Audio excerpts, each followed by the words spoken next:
Assalamualaikum warahmatullahi wabarakatuh. Perkenalkan, saya Irwan Ashari Harahap dari Fakultas Teknik, Program Studi Teknik Sipil Universitas Medan Area. Saya dari kelompok 11 ingin mempresentasikan hasil presentasi kami tentang hipotesis dan kerangka pemikiran dari mata kuliah metode penelitian. Kelompok 11 terdiri dari saya sendiri, Irwan Ashari Harahap, kemudian Rizky Hidayat, dan Samuel Hutagaol. Saya akan mempresentasikan hasil presentasi kami,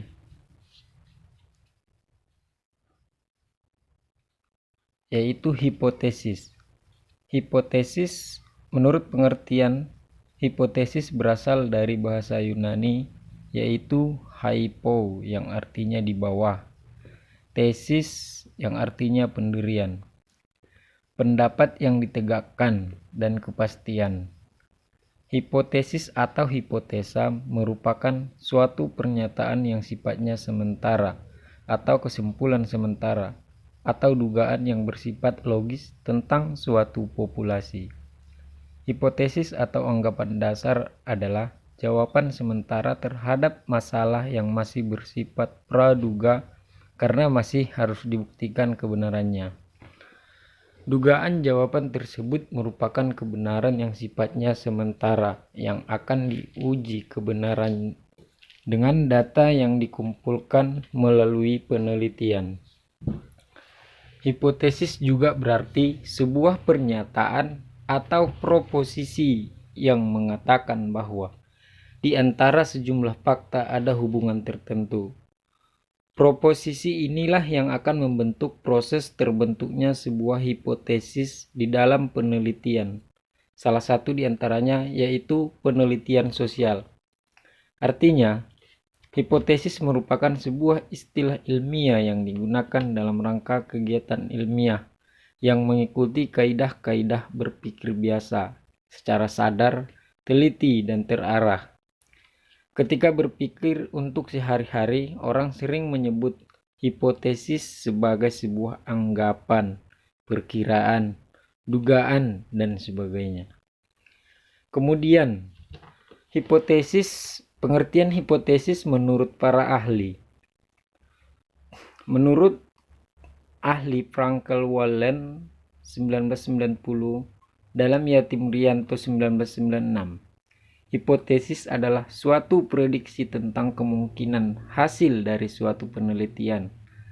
Lebih lanjut, hipotesis ini merupakan jawaban yang bersifat sementara terhadap suatu permasalahan yang diajukan di dalam penelitian.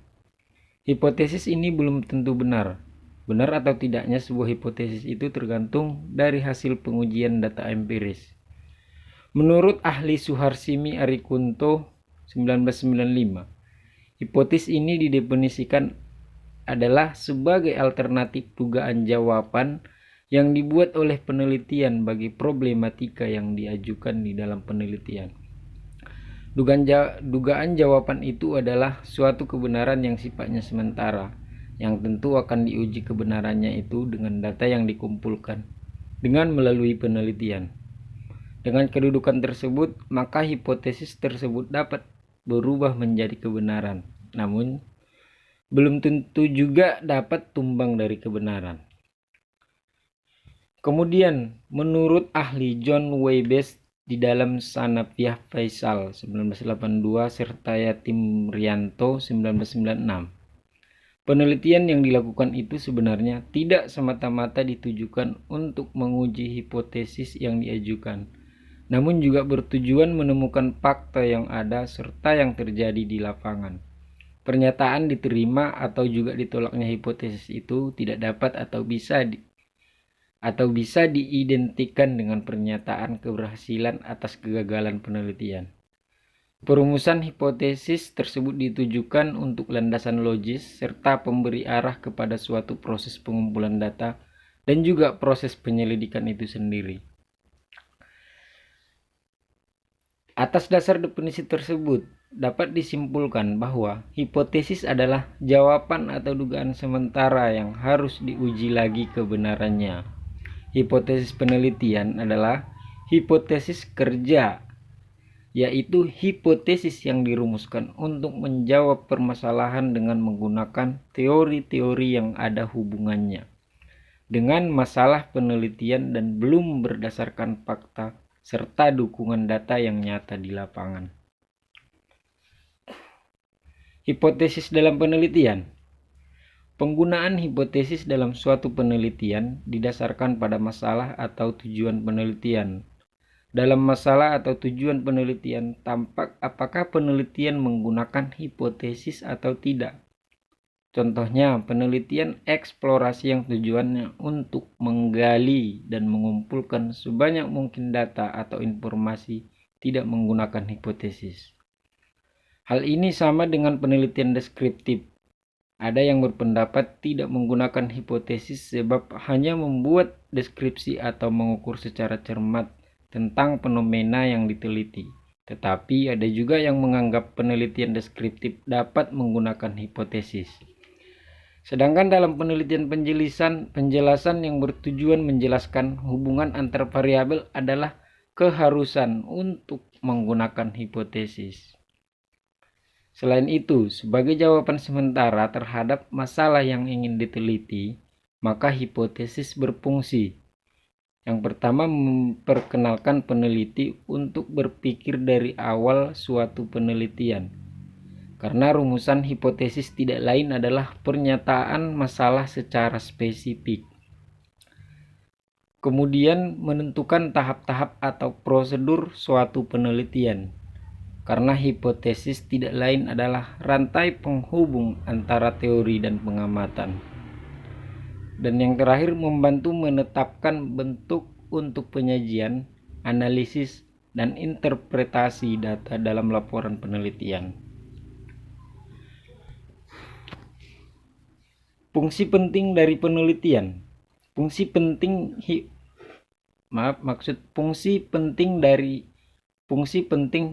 hipotesis dari penelitian.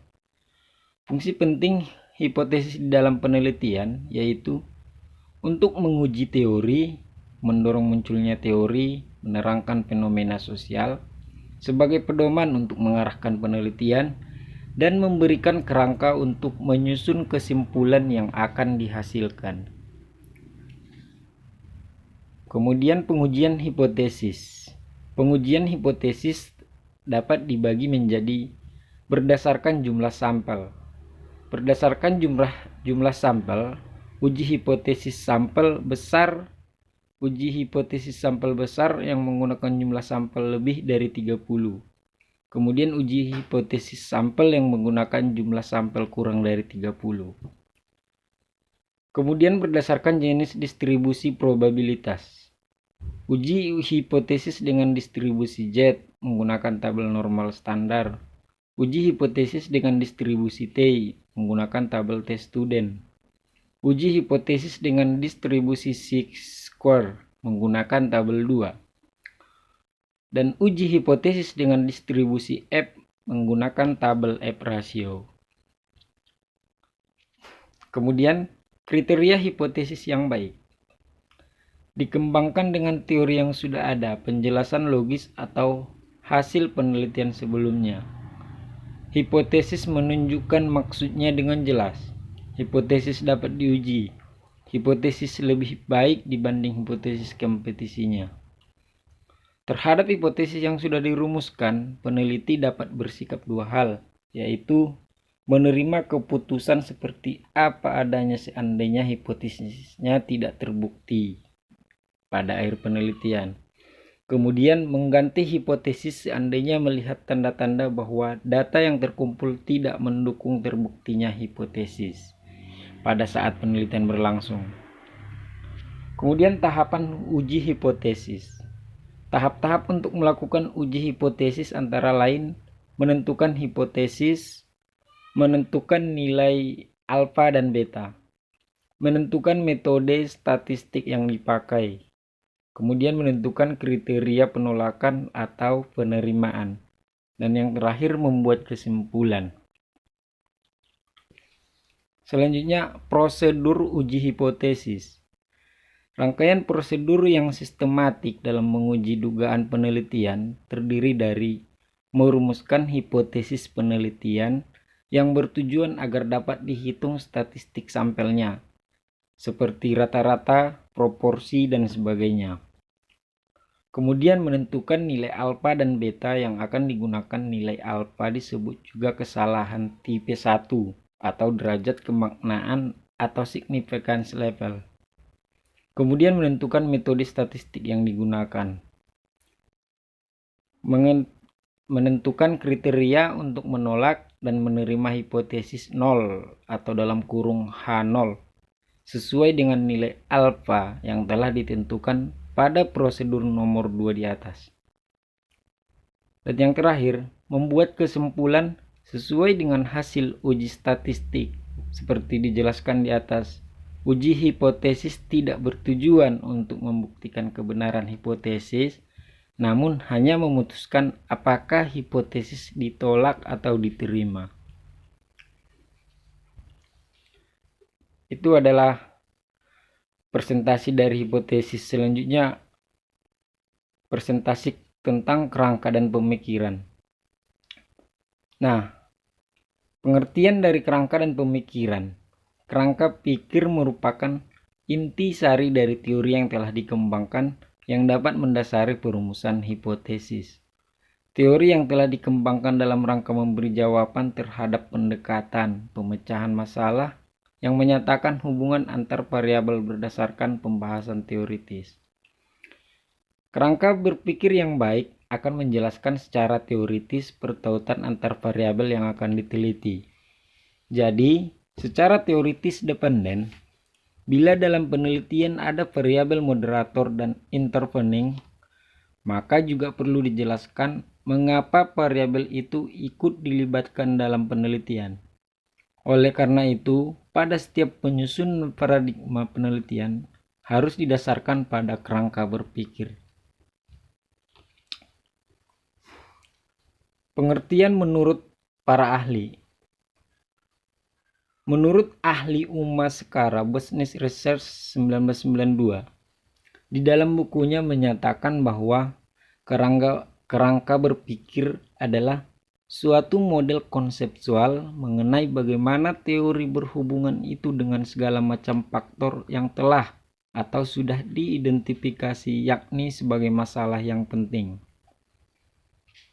Kemudian pengertian kerangka berpikir menurut ahli Surya Sumantri 1986 menyatakan bahwa seorang peneliti itu harus menguasai teori-teori ilmiah, yakni sebagai dasar bagi argumentasi di dalam menyusun kerangka pemikiran yang membuahkan hipotesis. Kerangka pemikiran tersebut adalah suatu penjelasan sementara terhadap adanya gejala-gejala yang menjadi objek permasalahan. Kemudian tahapan penyusunan kerangka berpikir. Adapun tahapan penyusunan kerangka berpikir yaitu diantaranya menentukan variabel yang lebih detail, membaca buku-buku hasil penelitian, mendeskripsikan teori serta hasil penelitian, menganalisis teori dan juga hasil penelitian secara kritis. Kemudian menganalisis komparatif tentang teori dan hasil penelitian, sintesa kesimpulan, dan kerangka berpikir. Jenis kerangka berpikir. Jenis dari kerangka berpikir diantaranya yaitu kerangka teoritis, kerangka operasional, dan kerangka konseptual. Kemudian ciri kerangka berpikir yaitu bisa dikatakan sebagai suatu pemikiran dari susunan instruksi logika yang telah diatur di dalam rangka menjelaskan mengenai variabel yang diteliti. Kemudian kerangka tersebut dibuat untuk bisa menjelaskan instruksi dari aliran logika itu dengan secara sistematis. Ditujukan untuk dapat memperjelas variabel data yang sedang diteliti sehingga pengukurannya itu bisa atau dapat dirinci secara relevan. Di dalam kerangka berpikir juga harus menerangkan mengenai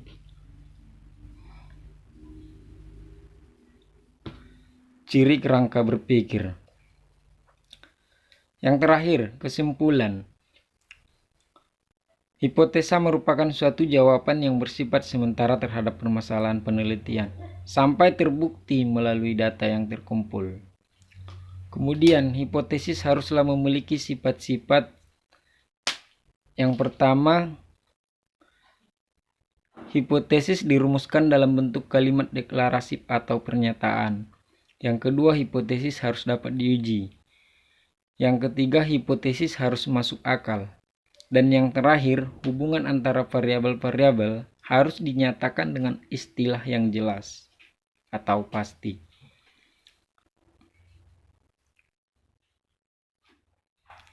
Baik,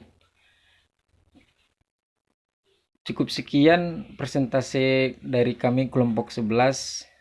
Kurang lebihnya kami mohon maaf. Terima kasih atas perhatiannya. Assalamualaikum warahmatullahi wabarakatuh.